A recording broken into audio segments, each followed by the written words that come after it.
वक्त से लड़कर जो नसीब बदल दे, इंसान वही है जो अपनी तकदीर बदल दे। नमस्कार दोस्तों, मैं हूं आपका दोस्त लोकेश साहू और आप देख रहे हैं लोकेश साहू ज्ञान यूट्यूब चैनल। 1993 में बंगाल के नदरिया जिले का गांव फुलिया सुर्खियों में था।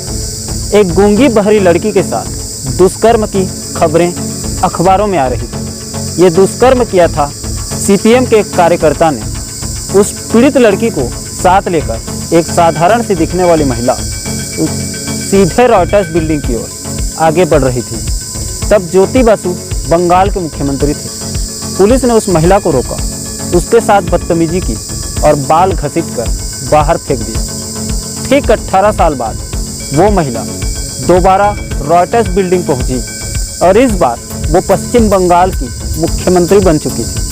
रेप पीड़िता के लिए इंसाफ की मांग करने वाली उस महिला का नाम था ममता बनर्जी। राजनीति में ममता बनर्जी अपनी सादगी के लिए जानी जाती है। परंपरागत सूती साड़ी, ना आभूषण, ना कोई श्रृंगार और पैरों में सिर्फ हवाई चप्पल, यही दीदी की पहचान बन गई। विद्रोह की लकीर को खींचने के बाद सियासी शक्ल को मोड़कर सत्ता तक पहुंचने वाली ममता बनर्जी की सियासी कहानी बंगाल से लेकर दिल्ली तक फैली हुई है। पिछले 4 दशक में देश का सियासत बहुत तेजी से बदला है। बंगाल की ज़मीन पर राजनीतिक पानी बहुत तेजी से बहा है और इसी के समानांतर ममता बनर्जी का पॉलिटिकल स्टाइल भी बदलता चला गया। बंगाल में वामपंथियों को सत्ता से उखाड़ फेंकने वाली ममता दीदी की राजनीतिक शुरुआत स्कूल के वक्त से ही हो गई थी। मुकद्दर ने शुरू से ही पैरों के नीचे संघर्ष की ऐसी जमीन बिछा दी थी कि जीवन चलाने के लिए दूध तक बेचना पड़ा। छोटी सी उम्र में ही पिता का साया सर से उठ गया था। फिर माँ की मदद के लिए ममता के पास यही एक मात्र तरीका बचा था। इसी संघर्ष ने ममता को अंदर से काफ़ी मजबूत किया और आगे वैकल्पिक सियासत की राहें ममता के कदमों के इंतजार में थी। अब ममता बनर्जी की सियासी सफ़र की शुरुआत हुई। वो साल था 1970। ममता दीदी पहले कांग्रेस पार्टी की कार्यकर्ता थी। फिर 1976 से लेकर 1980 तक महिला कांग्रेस की महासचिव रही। ये वक्त था जब ममता अपनी सियासी जमीन को मजबूत करने में लगी थी। 80 के मध्य दशक तक ममता राजनीतिक रूप से इतनी मजबूत हो गई कि सीपीएम के वरिष्ठ नेता सोमनाथ चटर्जी को जादवपुर लोकसभा सीट से हरा दिया। ये ममता बनर्जी के लिए महज एक जीत नहीं थी, ये भविष्य की आहट थी। दीदी के सिर पर देश के सबसे युवा सांसद बनने का ताज सजा।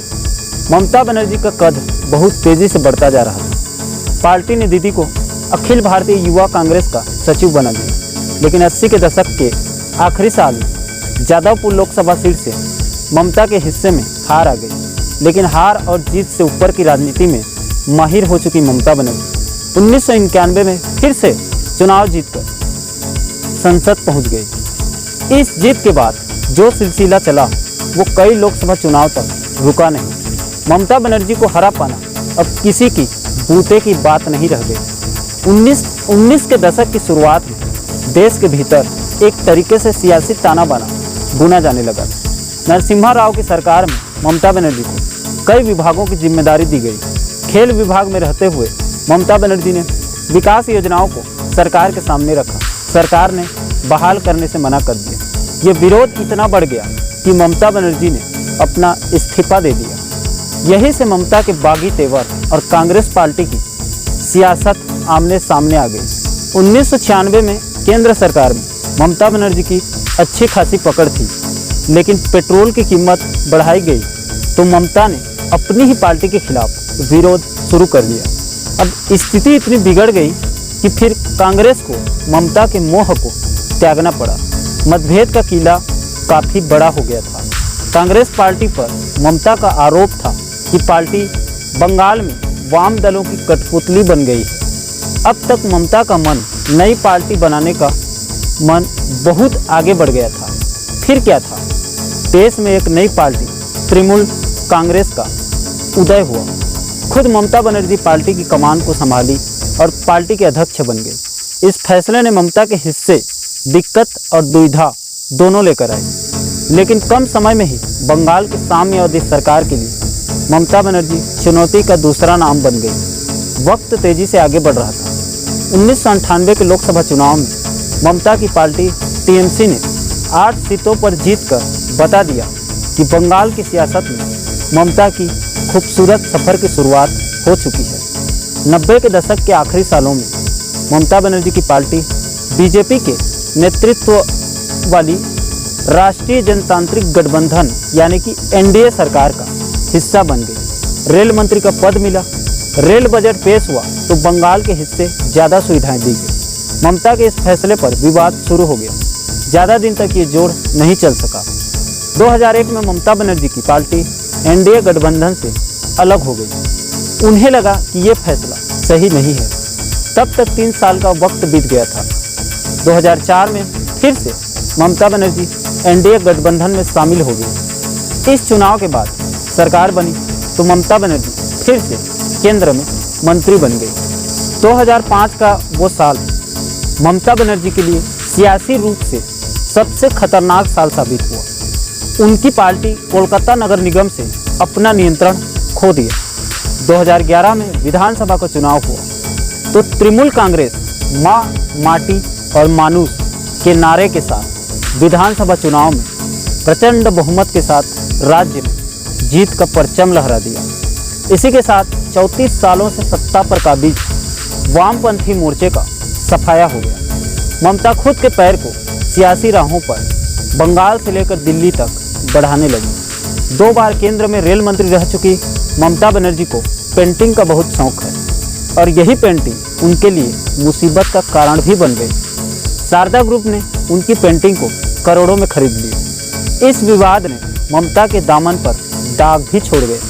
इसी बहाने उनके विरोधियों ने घेरने में कोई कसर नहीं छोड़ी, लेकिन जो घिर जाए वो ममता ही क्या।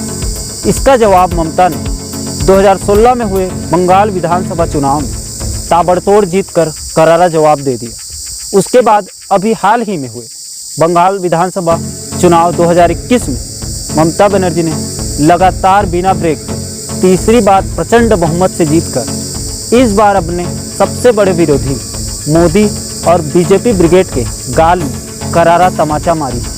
ये थी कहानी 17 साल की उम्र में सर से पिता का साया उड़ जाने के बाद दूध बेचकर परिवार चलाने से लेकर बंगाल के मुख्यमंत्री बनने वाली ममता बनर्जी की संघर्षों से भरी कहानी की। अंत में जाते जाते आपको ममता बनर्जी की वो 2 लाइन में छोड़ जाता हूँ जिसे उन्होंने भरी संसद में कहा था। कोई सिख कोई जाट मराठा, कोई सिख कोई जाट मराठा, कोई गोरखा कोई मद्रासी, सरहद पे मरने वाले हर वीर था भारतवासी, हर वीर था भारतवासी। दोस्तों, आज के वीडियो में इतना ही। आशा करता हूँ कि आज का ये वीडियो आपको ज़रूर पसंद आया होगा। वीडियो पसंद आया है तो वीडियो को लाइक ज़रूर कर दें। चैनल में पहली बार आएँ तो चैनल को सब्सक्राइब कर लें। इस वीडियो को ज़्यादा से ज़्यादा लोगों तक शेयर कर दें ताकि मुझे भी थोड़ा मोटिवेट मिले। मैं मिलता हूँ आपसे ऐसे ही एक और इंटरेस्टिंग वीडियो के साथ। तब तक के लिए जय हिंद।